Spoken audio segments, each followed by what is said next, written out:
రాయలసీమ స్టైల్లో పండు మిరపకాయల కారం తయారు చేసే విధానం. ముందుగా కడిగి ఆరబెట్టుకున్న తొడమలు తీసేసి పండు మిరపకాయలని మిక్సీ జార్లో 2 ముక్కలుగా తరిగేసుకొని దానికి తగినంత ఉప్పు, ఫ్రెష్ నిమ్మకాయ రసం యాడ్ చేసుకోవాలండి. ఉప్పు నిమ్మకాయ రసం అనేది మొత్తం అంతా తయారైనాక కూడా యాడ్ చేసుకోవచ్చు.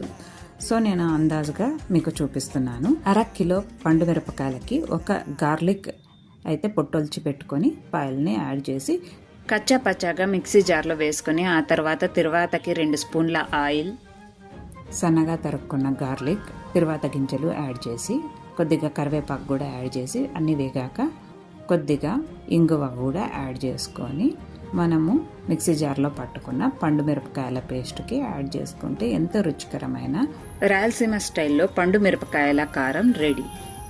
వేడివేడి అన్నంలో నెయ్యి, ఈ పండు మిరపకాయల కారం కలుపుకొని తింటే టేస్ట్ అదర్స్. మీరు ట్రై చేయండి.